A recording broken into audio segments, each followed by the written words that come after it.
he did start with a lot of money. But his success story is obviously enormous also because he might have used his name and gone broke a couple of times and bluffed his way through some business deals and all the different things he might have done. But he turned his name into a brand. He was very good at branding products and branding stuff. He was very good on TV.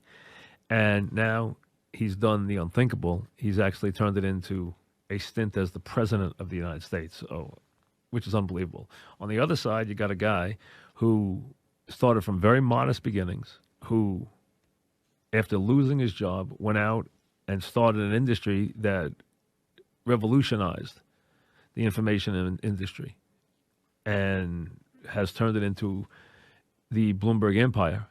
And his business is worth, he's worth, as a billionaire, he's worth $50 billion, one of the richest men in the world. So both have had enormous amounts of success, both from our city here in New York. Both have had enormous amounts of success. One's been this incredibly successful businessman, 3-time mayor. Okay, the other guy becomes president of the United States. Yes, he started from very wealthy beginnings. No one said he didn't. But he became the president of the United States when everyone said it was impossible. So, I mean, they square off here. If they are going to square off this year, it's going to be fascinating to watch. Don't think for a second that they both don't realize the other one's going to be a handful. They do. Don't think for a second that the president doesn't think Bloomberg's going to be a handful. He does, because he respects money that comes with power, and he knows this guy's got more money than he knows what to do with. And he understands data, and he understands media, and he's a very bright man, and he's got smart people around him.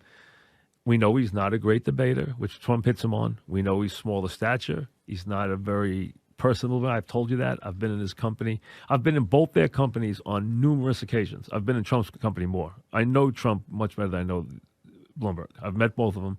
I've known Trump much better than I know Bloomberg. I've been in both of their companies on multiple occasions. Trump is, like I said, just like you would feel if you were talking to Clinton or you were talking to Bush. I never met Obama, so I can't use him as an example. Those guys, they make you feel like they're your best friend. That's just the way they are. They're outgoing, they're personable, they're funny, they're good company. The last time I was in Trump's company was at a Ranger playoff game. He was at the game, I was at the game. We both had our wives at the game. He and I sat next to each other, and that was the year before he was running for president. And actually, he told me that night he was going to run for president. I didn't even think he was serious. I thought he was kidding. And we sat next to each other that night at the game. And had a couple, we talked a bunch of times, and, he talked to everybody down in between periods and everything. And he had not yet made it official that he was running. So I never saw him, never been in his company since that happened. So very personal. I've been in the mayor's company on numerous occasions, but he's not very outgoing. He's very, very withdrawn, doesn't say much, very quiet. Doesn't make he's not very boisterous. You're not going to know he's in the room. Trump, you can know he's in the room as soon as he's in there. Bloomberg, you're not going to know he's in the room. How he's going to be on the debate stage is going to be very interesting because he obviously has a very quick mind. He obviously can be surly. So you wonder how he's going to be when people attack him. They're going to attack him. They're trying to attack him. They're going to attack him as being rich. They're going to attack him. If he's on the debate stage, they're going to attack him as a guy who isn't really a Democrat. They're going to attack him as someone who's trying to buy an election, trying to buy a nomination. That's how they're going to treat him. So it's going to be very interesting. Now, the one thing is, if you're on there with him, you want to – Bernie won't tread softly because Bernie – wants this badly. He wants to be the nominee badly, and doesn't care if he doesn't get it, or he doesn't need. The one thing he doesn't need is he doesn't need Bloomberg's money. The other guys do. So the other ones know that you don't want to tick Bloomberg off, because if Bloomberg loses, he's committed that he will give all his resources to whoever the nominee is. Bernie doesn't really need that.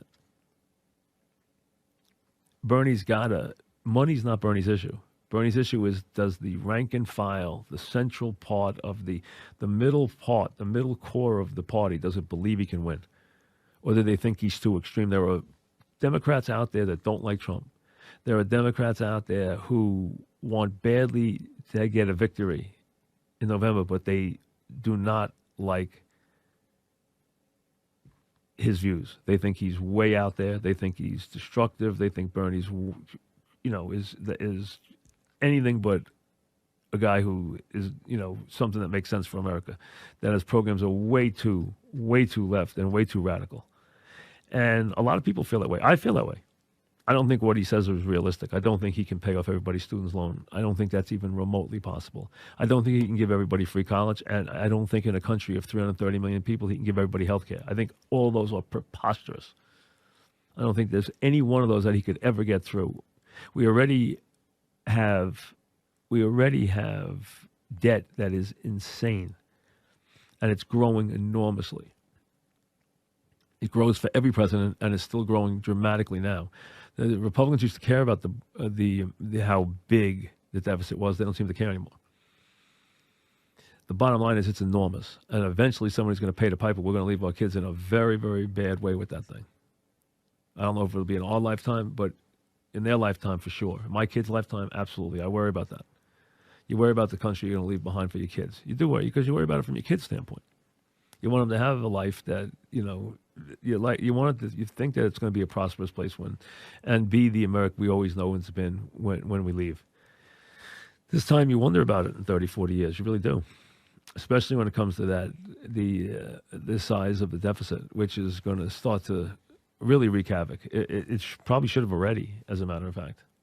We keep pushing the can down the road, and eventually, it's going to happen. They have to pay the piper. But back to this idea of him getting involved, him being Bloomberg, and him really having this. This isn't politics. This is actually a feud. This is past politics. This is like an old-time New York backroom brawl. They don't like each other. They detest each other.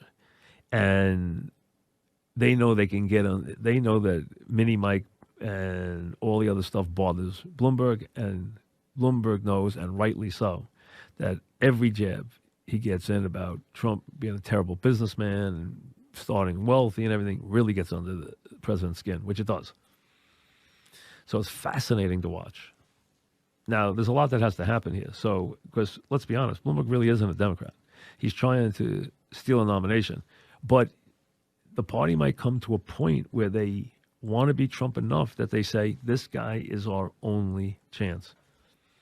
I thought, that's why I kept thinking Biden would win all these months, because I thought there would be a realization to where the party would say, hey, look at what has to happen. Look at the party which is in three parts. The party's got to come together. And we have to be able to get some of that middle, some of that independent person who goes either way in an election. Maybe votes Democrat this time, votes Republican that time. Basically leaves it open, is not really a party ideologue, is someone who basically goes with the flow and votes based on what's going on in the world at the time and how it affects him. Well, you got to get some of those. And in this thing, you're going to have to get a lot of those. And if that's the case, you wonder who can attract that. That's why I thought it was Biden.